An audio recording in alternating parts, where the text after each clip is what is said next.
Hi, I'm Denise, host of the Working Moms Redefined podcast. Let's join together as we lessen the hold of mom guilt in our lives, thrive in our careers, and raise great kids.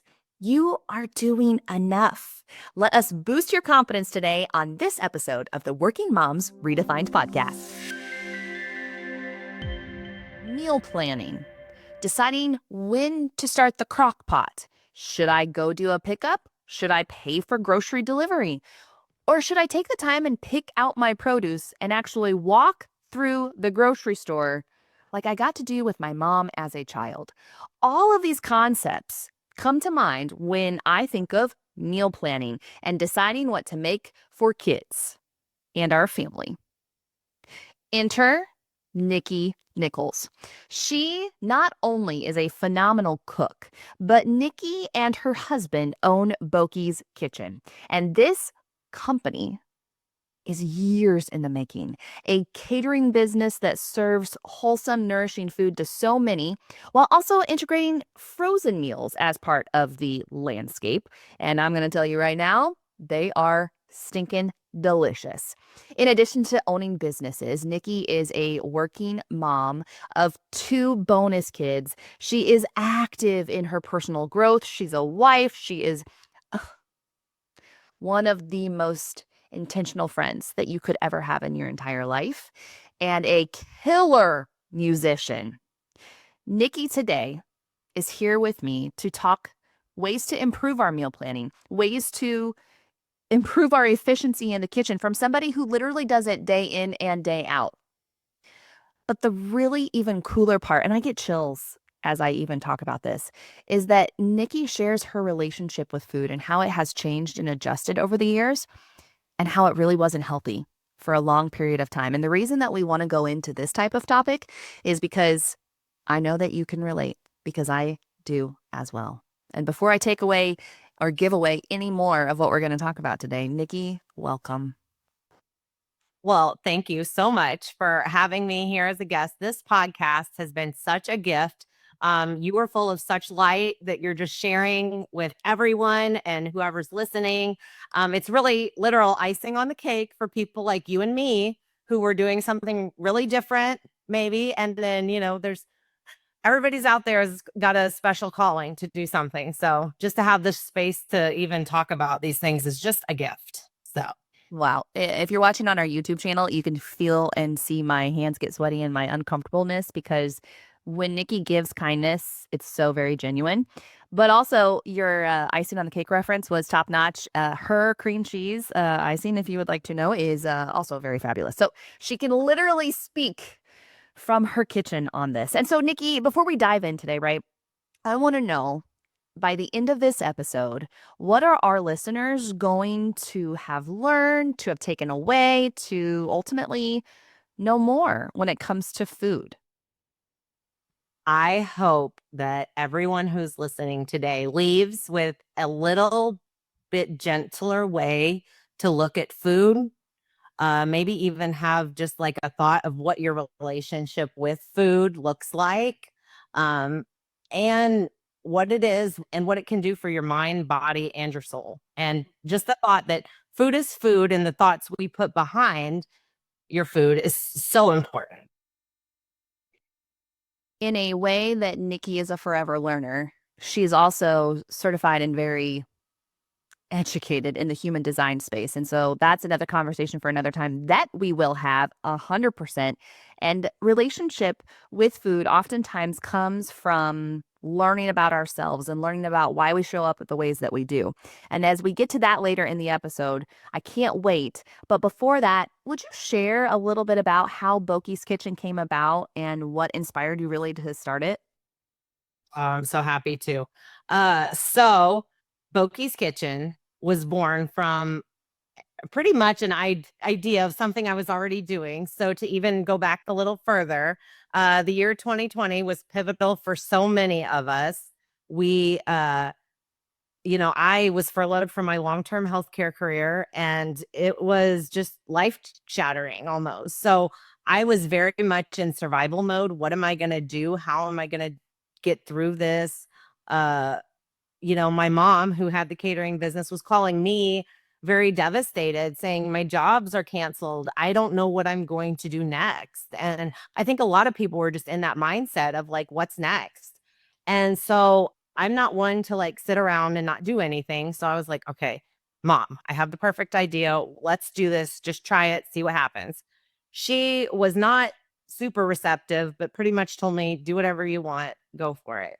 Well, it was frozen meals and I haven't stopped since. So and it was 2 years in. So it was 2022 when we decided to rebrand, and mom decided to take a step back because it was kind of challenging. I think anybody that has met me in person knows I I guess we could call it a strong personality, but and my mom is the same way. So we both of us trying to do the same thing at the same goal wasn't working out. So she knew that it was my time to just figure it out and go from there. So that's what we did. And it's been amazing. It's been an amazing journey. We are back to catering. We are back to doing all the things. And I'm loving what I'm doing.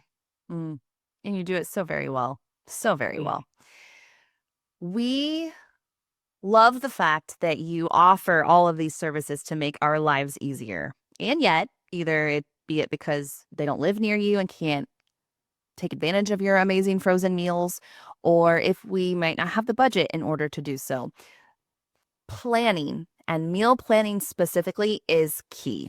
And you plan weeks and months in advance around food. And so I know that you have tips and tricks and advice for all of us for meal planning specifically. What benefits do you see? Like, you got to paint the picture. If I do this, how is it going to make my life easier? From my perspective, one, I love food and I love to look forward to knowing what I'm going to eat. Two, I was raised in on a farm, 35, 40 minutes from the town. And so you got one grocery trip each week to town. And so you had to plan for your entire week. So literally, I've only seen my mom do that. So that's, of course, how I am going to do it. And the benefits are too, like I can always then plan for leftovers and I can plan for treats, right? I can plan for Casey's Pizza because if you know, you know. But what other benefits of meal planning are there? Gosh, the list goes on and on. The big one that I can think of right off the top of my head is the mental load that is just released from you once you have that plan. So, there's like it's a actual joke in my house. Like if somebody asks what's for dinner, uh, it's just something that every household can probably relate to, and it's usually directed at mom. What's for dinner? And yeah, it's just kind of like those three words are really something else. Cause like, what is for dinner? I don't know. Some days you know, some days you don't. Well, when you have a plan and your family's aware of the plan and your family knows the plan, it takes that out of the equation. So I would say just that mental load of the what's for dinner that can constantly like come up at least once a day. It just releases that. And when you have a plan, you just feel more empowered to do and stick with your plan, and it builds self-trust. So Then the next question is, okay, how do you keep everybody in the know with them not having to ask you? Well, there's multiple ways. I remember seeing a friend of mine have a marker board in their kitchen. And so every week, right, they could expect what to see for dinner. For Jeremy and I, what has been working a lot lately is a shared note. So then, if by chance,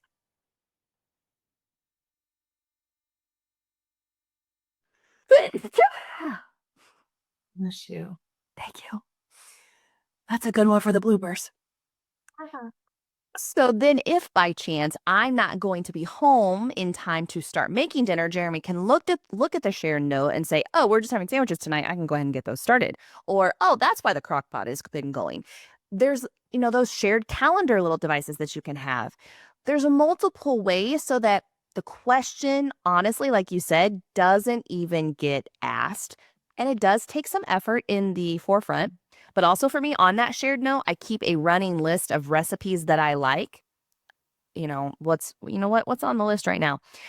Chicken bacon ranch wraps, spaghetti, mac and cheese, leftovers, because life. Sometimes I double cook, right? So like on Sundays, if Jeremy's going to grill burgers, I lay out 2 burgers. So then that way I can have some extra for the week. And it works. Does meal planning have to be glamorous? I mean, it doesn't. It's not glamorous. It's not a glamorous thing. It is actually the opposite. Like, because you think about it, like, you're, I like to have proteins, like, put away in the freezer, put away, tucked away, like, make it easy, make your meal easy. So, when you're cooking a 10-pound thing of hamburger at one time, that's not cute. Like, and a lot of like home kitchens, you're really not able to do that either. So you kind of have to get creative. Like, you're getting all your pans out and you're like, I'm going to put a few pounds in here, a few pounds in here, a few pounds in here, and then divide the rest out. And then you're just like, okay, here I'm cooking this burger at once. So it is not glamorous. But when you do that, and like, let's say you took like 3 pounds of it and made it into taco, you took 3 pounds of it and you're making that into a casserole, and then you took the other 3 pounds and you're a lasagna with that or whatever. Okay, so now then you can see, like, yeah, it wasn't glamorous doing that 10 pounds of meat at a time, but now look at all the reward I have from it. I'm gonna need to rewind because meal planning to you, you're thinking even longer than the week. You're Oh thinking, yeah. wow, like that would be so helpful to have a month almost to know that I have a lasagna in the freezer. I have tacos because I theme days. That's really helpful for me. So taco Thursdays, pizza Fridays. Monday is some really, meat heavy. And then I make the kids choose one. Like every week, the kids have to pick a meal. I'm starting to get into this. And I noticed even myself saying have to instead of get to. The kids get to pick a meal. But I I mean, I'll be honest, and I feel really kind of silly for not having thought this. Why couldn't I do more than 1 week? Duh. Okay. So my 2 pounds of hamburger that I lay out at the beginning of the week can now make it a lot easier for my life down the road if I were to lay out even just 5 or 8 or 10, and then it's in the freezer and I thaw it. Okay, Nikki. Well, we said we were going to talk about efficiency. You just nailed it. That's amazing.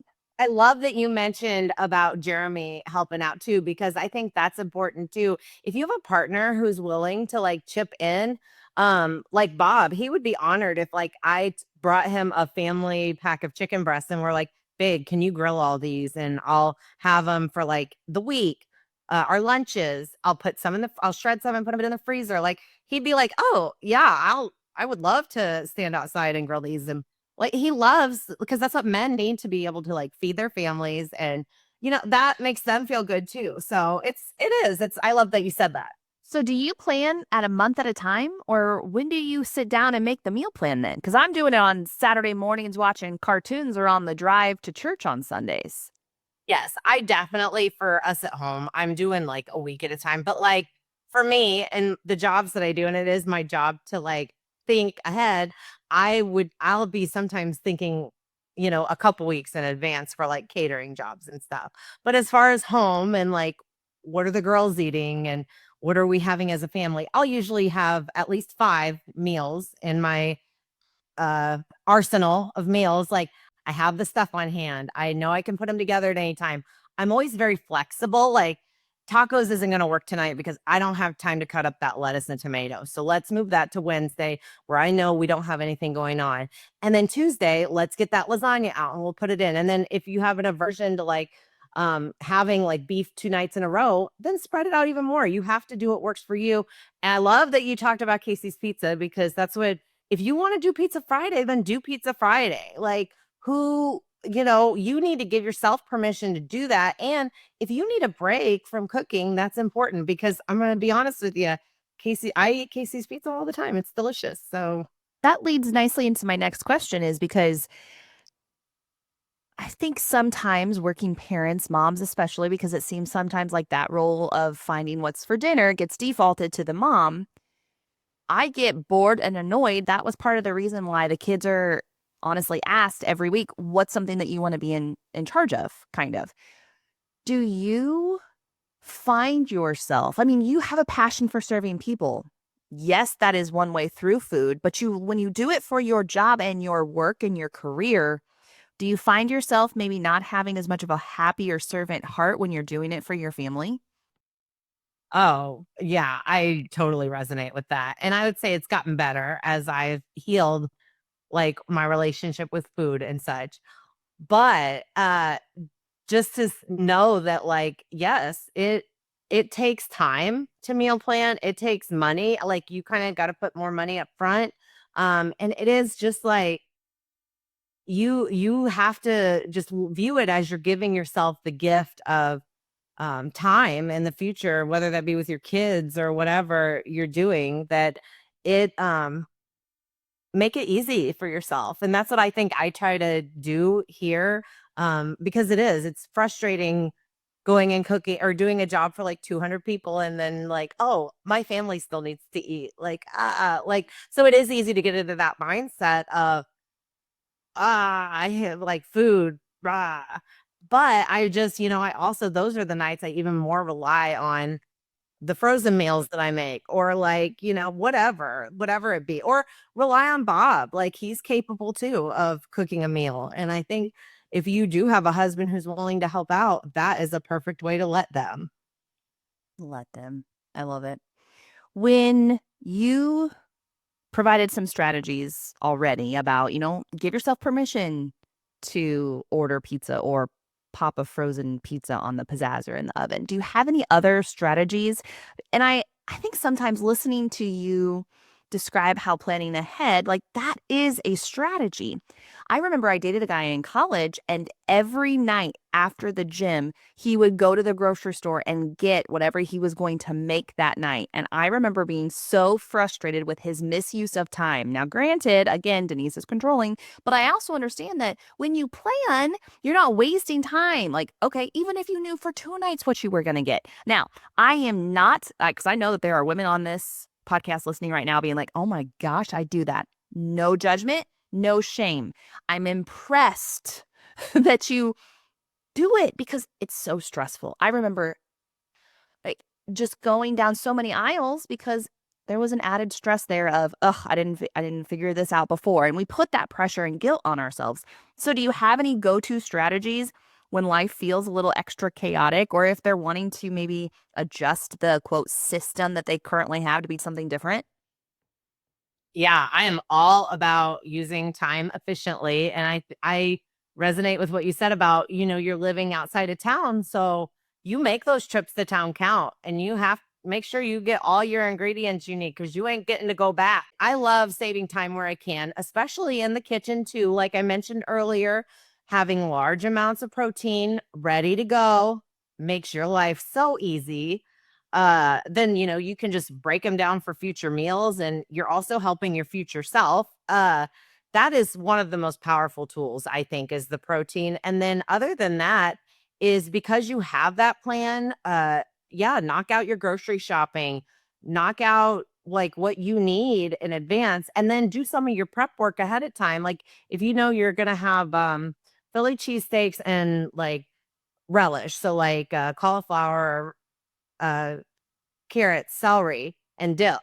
Then cut those veggies like a few nights beforehand, keep them in, and like you're ready to go. Like, let's make this easy for myself. So I think just using your time efficiently and knowing planning, that is also, though, having a plan for your week as well. So it kind of does go hand in hand with time management. I appreciate you explaining what relish means to you because instantly I was like, you're going to put chopped pickles on your sandwiches. And I'm like, oh, yeah. People that know what they're talking about call that relish for their sides. Duh. So I appreciate that.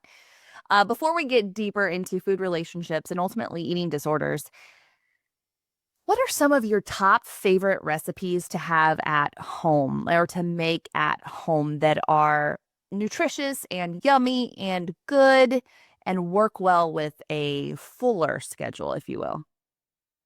Oh yeah. So I think we said it, tacos, like, and they're so versatile. Like you could do actual tacos, you could do quesadillas, you could do little burritos, you can do it's endless like what you can do with some taco meat. So that is just one that is just at least maybe once, if not once every 2 weeks. in our house. We're having tacos of some sort, like a flavor, whatever. Like that's happening. Another thing that is just like a go-to, we will do a lot of just stir fries. So a bag of frozen like stir fry vegetables, and then your meat of choice, whether that be chicken or beef or even the like the kielbasa sausages that you can just like slice up and throw it all on a sheet pan or do it in the skillet and it doesn't have to be like an Asian flair. You can sauce it with whatever you want, or there's so many different marinades and recipes out there, and it's all in one pan. You serve it up with either some rice or some noodles, and there's your meal. So I think it just making it easy on yourself and realizing that not every meal is going to be like, oh, this is fantastic, this is spectacular. Like people like me, I even eat things and I'm just like, oh, we could have done better on that. Like, it's just like, yeah, because it's the truth. You try a new recipe and you didn't love it, so you're like, okay, well, I know not to do that one again. I am pulling up my meal planning list right now because now I'm interested. I will also say I always have frozen peas or frozen corn in the freezer. I always have chicken nuggets because I don't know who I'm going to blame it on when the kids don't want dino nuggets anymore, but those are my favorite. And I have like french fries in there or sweet potato fries. Like I always have some sort of frozen thing, mac and cheese. I always have those types of things to be quick and also if I really want them anyway. But if I want to spend a little bit more time, right? So just like this running list of chicken Alfredo, cheeseburgers, sweet potato and sausage hash, egg roll in a bowl, and you can mix it up with shrimp or chicken. Chicken Caesar wraps. I also oftentimes, when you said cut up lettuce earlier for your tacos, I died a little bit because I was like, if it's not already cut up for me in a bag, I'm not doing it. Let's see, meatballs, spaghetti, meatloaf, ham and cheese roll-ups, tater tot casseroles. And I have oh man, at the moment of this, my Walmart delivery just notified me and said, your order has substitutions. Isn't that the worst? Time and time again will say, I don't know what I did before delivery and or pickup. I don't. And I think that that's cool to be able to talk about because that's not something that you want to, that's not a negotiable for you. Like that is a non-negotiable. You are not changing that system. And yet you do other things that I'm like, oh my gosh, I can't believe, like I would totally not automate that. You know what I mean? Like, and that's the beauty of living in community with one another and live and learning from one another and all of those fun things that you get to do when you live life together and you have these fun conversations and ultimately deep conversations, which leads us into there is so much societal pressure around food at any age. We've talked about this before. And can you share how your relationship with food has evolved over the years? Yeah, of course. Let's go there. I don't think it's news to anyone that our culture has for years bombarded us with that like diet mentality, or that like these foods are good, these foods are bad. And I've always carried a little extra weight. So it's that from even a very young age was just like nailed into me, like what you're eating is bad and your body doesn't look normal, and all these just thoughts behind food. And what and my own relationship with food has gone from just a very negative, like shameful place, and I've really over the past 5 years been able to transform that into more of a useful way of looking at food and realizing that it's fuel, and not only for our bodies, but also it is for our minds and for our souls and for our hearts. So yeah, it's definitely something that is a sensitive topic. So again, like if you've ever had, negative thoughts about food and eating and all that thing, just, know that you're not alone, but there's also a different way to do things too. Yeah, can you provide an example of kind of like what you used to say to yourself in your self-talk about food Oh specifically? yeah. Yeah, I would say a lot of noise around like what foods are bad, or like a lot of noise around just even like if you eat that, you will continue or you will look like this. Like, and it's very like this is the only way. Like very black and white thinking, very this is the only way. Like if you eat this, you will look like that. And that's why you look like that is because you ate this. And it's just not true. Everything can be done in moderation.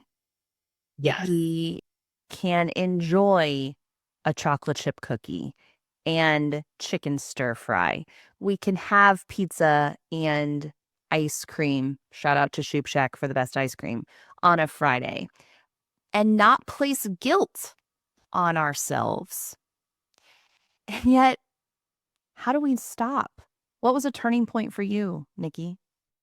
As I started working more with mom, more with food, more with the business, I would have like crippling anxiety going in and buying the amounts of food I needed at Sam's Club. And then I would like have flashbacks to being a kid, like going with my mom and buying like all this food too. And I remember feeling embarrassment by the food, like thinking like other people, what were other people thinking? Like, were they thinking my mom was, like, buying that food for me? Or I would just have these crazy shameful thoughts around it. And I think once I, like, really had to confront that because I was like, "Okay, if I'm gonna do this job, which I'm really truly loving and I really am finding joy in, how can I feel better about, like, even just the shopping part?" Because that was just creating all this anxiety for me.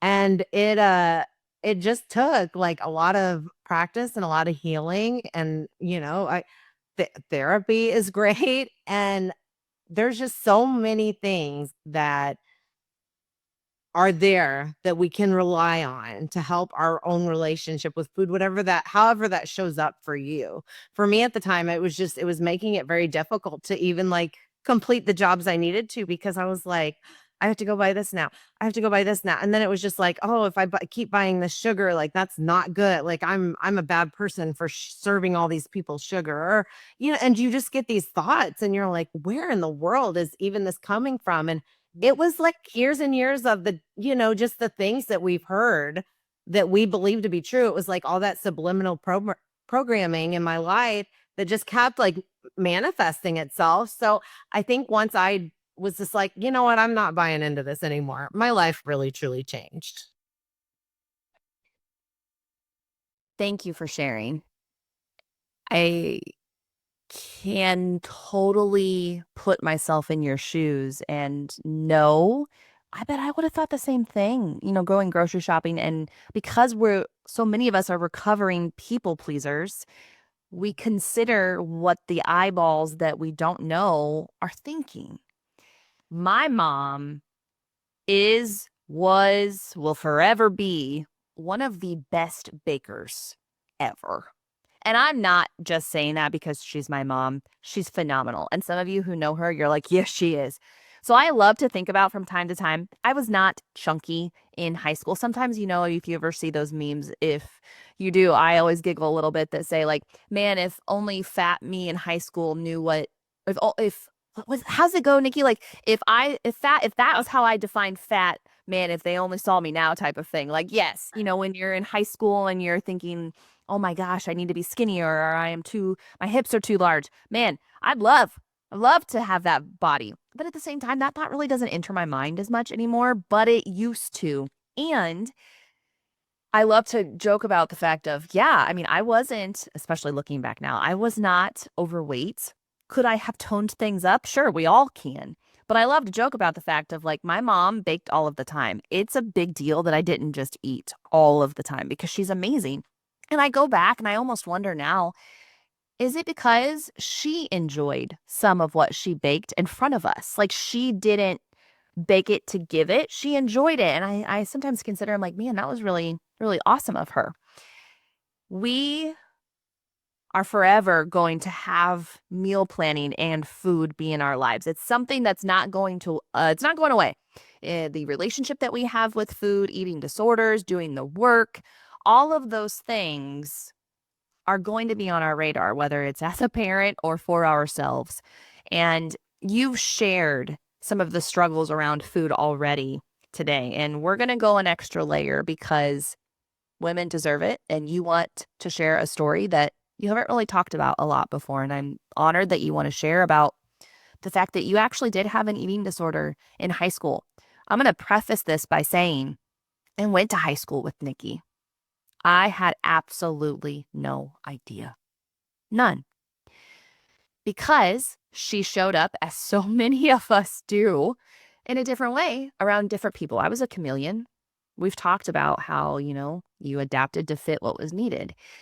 And this goes to show that all of us have struggles behind closed doors. So, Niki, can you share a little bit about this eating disorder that you had in your past?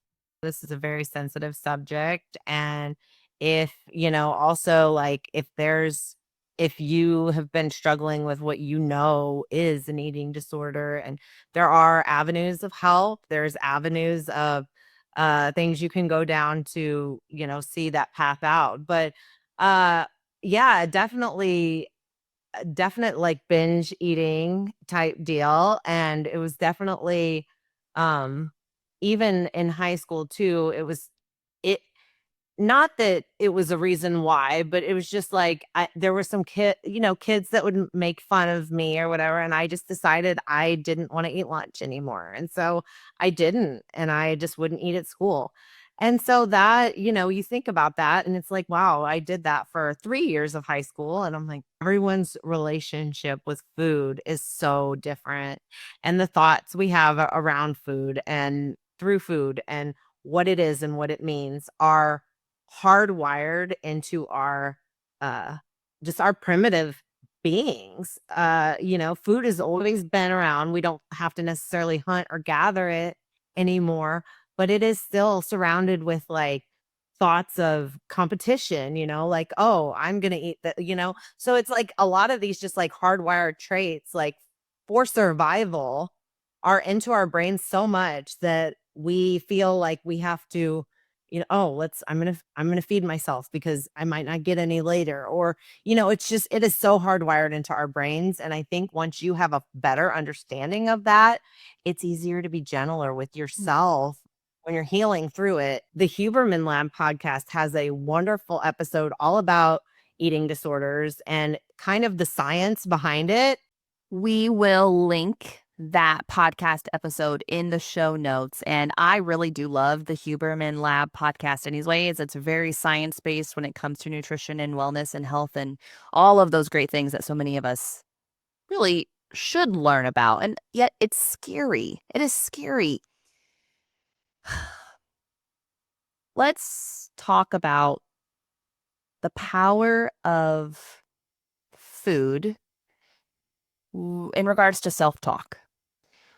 I know that I spoke very, very poorly to myself when I was younger.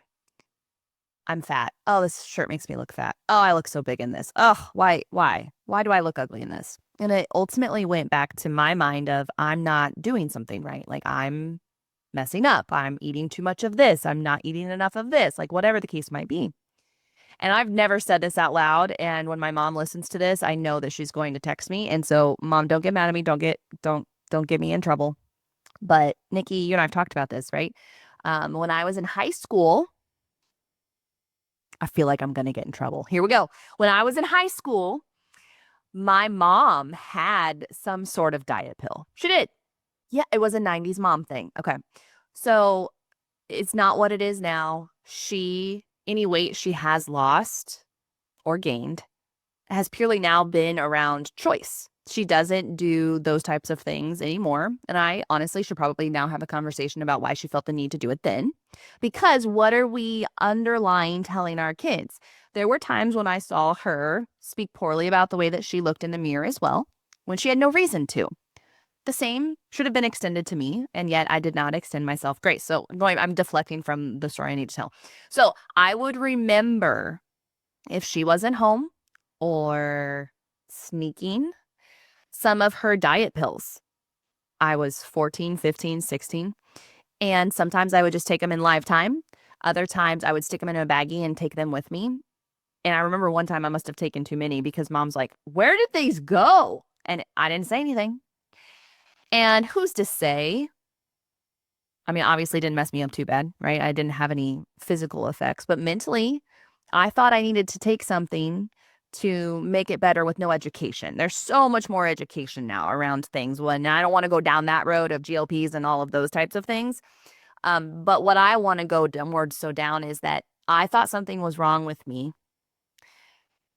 And I think it stemmed from food. And in order, because I wasn't, educated into how to handle a relationship with food, like you've talked about, I turned to that at the time.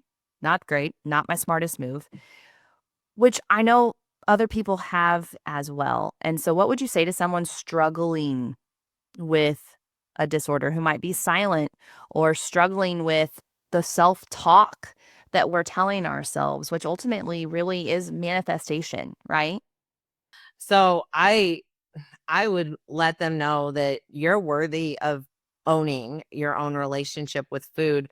It includes your intention behind it, how you utilize it, how and when you want, need, and wish to enjoy it.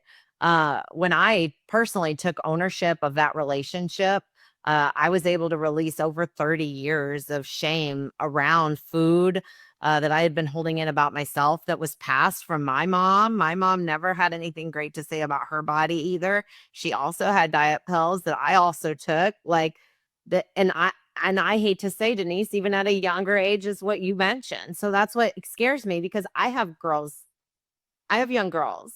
And so, and who I never, who, you know what, they never heard me say anything like that about my own body. Maybe used to, like, as they were younger, but then they're so sweet to act that too, and to be like, Niki, you're beautiful, or Niki, you're like, look at you, or look at this part of you, or look at the, and it's just so um nourishing to hear that those things said, because it's like, this is proof that we still have so much work to do as a collective and as a culture around food, our relationship with food, and the messages we're sending to our children about food and the way it relates to how we view and look at our own bodies. And that reflects onto others, that because, like, when we're hard on ourselves and shaming ourselves, we will see that in other people too, or we'll assume, like, it's just thinking, like, assuming like fat people are bad, or you know what I mean, like it's just ridiculous things like that, where we make those associations somehow, some way we have, but this is what we've been taught. So it's like unlearning that and learning that we can own our own relationship with food, and it doesn't have to be negative. That thought process of I'm eating this from my heart, it really resonated after you said that, because I know that the pan of brownies has absolutely no probably like benefit to my body. But man, if it didn't benefit my heart, there is a piece of chocolate right over here now. I'm very much looking to reward myself, because food oftentimes is a reward. Oh, you did a great job at the doctor. We'll go get ice cream. Oh, you did wonderful at this. We're going to go get chocolate. I'm going to eat some of this chocolate. It's fabulous, by the way, after I'm done here. And so that concept of, food can be a reward probably isn't always helpful, but at the same time, it's going for my heart. And sometimes you need to eat for your heart, and that's okay. We can go deeper. You started at such a great level, encouraging people, whether it's binge eating, whether it's bulimia, anorexia, concepts of association, whether it's like you said, I eat this and this happens, or I eat this and this doesn't happen. All of those are ultimately conversations that you either need to have with yourself or with someone else, because it benefits you long term. You'll feel so much lighter when you can look in the mirror and speak kindly to yourself, because you notice, oh, I have really great hair today. I think you referenced not too long ago the concept of like, hey, I'm not going to have it all together. My body's going to look different one day, 1 month than it will in a year. But man, my hair looks great today, or my eyes are sparkly today.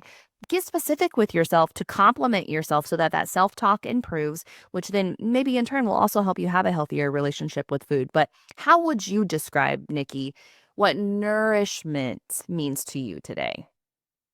Yeah. Today, nourishment is not only at the level of let's fuel my body, we're also using meals as connection time with our families and connection time with our friends and connection time with whoever we share meals with. And that is so special. And it is 100%. I chose to do a lot of this hard work we talked about today is like unwinding all these thoughts and misconceptions I had around like what food is and what it has to look like and just learn how to be a little gentler with ourselves and own that relationship we have with food. That's good. I couldn't keep staring at this and not eat a piece of chocolate. It's phenomenal. Sea salt almond bark, if you were wondering, with chocolate, dark chocolate. Okay, I digress. Obviously, as you listen to Nikki speak about food and nourishment and meal planning and kitchen efficiency and all of these great things that help us as working moms, not only to better serve our families, but also ourselves. She's so eloquent in being able to articulate her thoughts, which leads us really into a cool space because Nikki is sharing her thoughts with you in her own way. Tell me how, Nikki. We're working on re-releasing our website and it's going to have a blog in there as well where I'll be sharing recipes and stories and so much more. So we're very excited about that, especially with, back to school at around this time, be able to have a place to share these things with more people that have been wanting it. So we're excited. You are amazing. And the gift that you have to share, the tips, the tricks, all of these fun things you'll be able to find in this blog. You mentioned back to school time. The kids went back to school this week. I am excited for the routine. And also, that really helps me get into a routine as well of meal planning and making sure that I get a little space to breathe, enjoy the chocolate, and provide for them in different ways. And that is helped when you have fun things to look forward to, like meals or recipes to make, because I get a lot of joy out of cooking in our home. And I have to know, we're going to do like some lightning round questions. I have to know, Nikki, you cook a lot, you bake a lot for your career and for your people. What is your go to comfort meal? Vegetable soup. We could yeah, I know, right? I make 2 different ways, like, from each of my grandmas, like, we know the recipe for each grandma, so it's like, sometimes we're craving Grandma Nison's vegetable soup, sometimes I'm craving this vegetable soup, and yeah, it's so good. I love Tell me vegetable the soup. That differences is between like the two. one has one okay, the Grandma Nison's recipe is what if anybody has had my vegetable soup or has ever purchased vegetable soup from us, that's what we have put little noodles in it. It's so good. The other one is more of has barley in it and fresh vegetables, and the other one uses more like mixed vegetables, like frozen vegetables. So that's the main difference, but they're both so good. That is my idea of a comfort meal. I need to try your soup because for me, I think of canned, I'll be honest, I think of cafeteria vegetable soup, like the mushy peas and the red thin sauce. And so I've never even made it. And listening you to describe the fresh vegetables or the roast, or you could do noodles, like you said, I need to I need to consider. Well done. Thank you for exposing me to other things. Okay. What is one kitchen gadget that you live by and then also one that you could like live without? Okay. Fish spatula. I love a fish spatula. They're the little thin, like metal spatulas. I use them for everything. There's probably some pans that you're not supposed to use them in because metal on certain things might scratch it, but sometimes I don't care. And I'm just like, I'm going to use this anyway because they're so good and they're Hold on. so good. Did you say fish spatula? Yes, that's what it's called. It's called a fish spatula. Why? I know because it's probably for like to get it like fish off of like the pan or stuff, and fish is so flaky that you need a special kind of like spatula. But these are so like versatile. They're kind of a little bendy. They're just nice for getting like big eggs, just getting under things. And they, if you see one, if you have one, and I have to be honest, like that was one I picked up from the Pioneer Woman. I'm eating now because I'm hungry and we're talking about food. So, what is something then that you could live without? Hand, like an actual hand mixer. I could, because I dread like getting it out, because I also have a stand mixer, and it's kind of like, depending on what I'm doing, I don't know, it's just like, do I want to get that out just to mix this up? Or it's just one of those things that maybe I don't necessarily dread getting out. It's funny because I think sometimes I use my hand mixer so that I can lick the batters. And now I've realized that I have to share the batters because there's two children that want to lick the batters and there's only two things. And then I'm mad. So then I find myself leaving batter in the bowl so that I can lick the bowl and then they can have my batters. Nonetheless, I digress. Okay, final question. My nose is itching.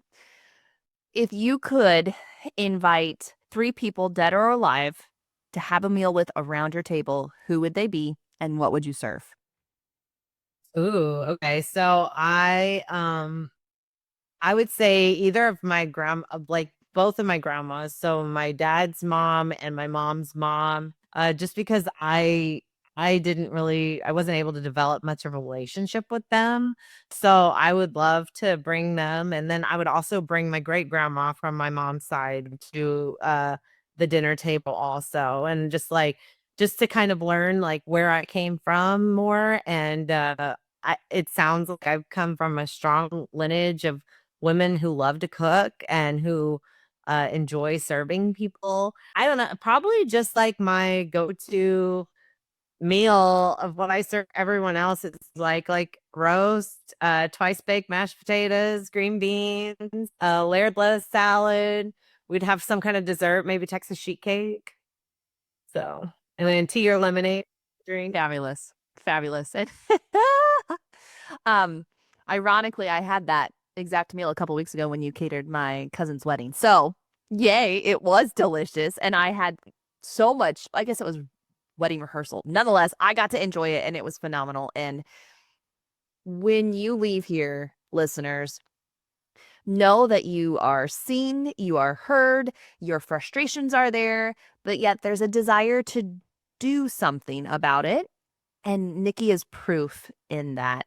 As I close with that, Niki, is there anything that you want to make sure that you leave people knowing about what we've talked about today?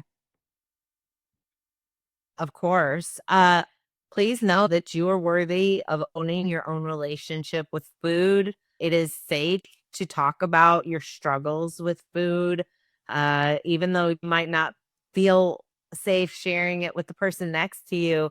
Go find that help. Like there are people out here who are skilled and ready to listen to those thoughts that lead you in these cycles of shame and guilt and not feeling like you're doing enough. And anything that I can do because I've walked it, like I want to extend that to you. So there's lots of resources out there. You can connect with Niki in our show notes. There's connection to her business, Facebook and Instagram page, as well as her website and her personal account, if you at all interested, as well as the Huberman Lab podcast episode that she referenced as well.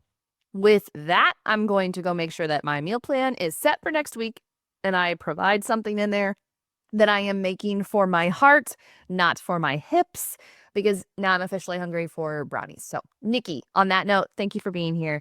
And listeners, please know you are not alone and you can do hard things. Thank you for listening to the Working Moms Redefined podcast. It is not lost on me that you chose to spend time together. Thank you. Let's connect outside of this space on socials. We'd love for you to follow us on Instagram, Facebook, LinkedIn, Pinterest. We've got it all to connect with you. If you feel as if someone in your life could be impacted by this message, feel free to share it. That is the biggest compliment. As we part ways together, remember, you can do hard things.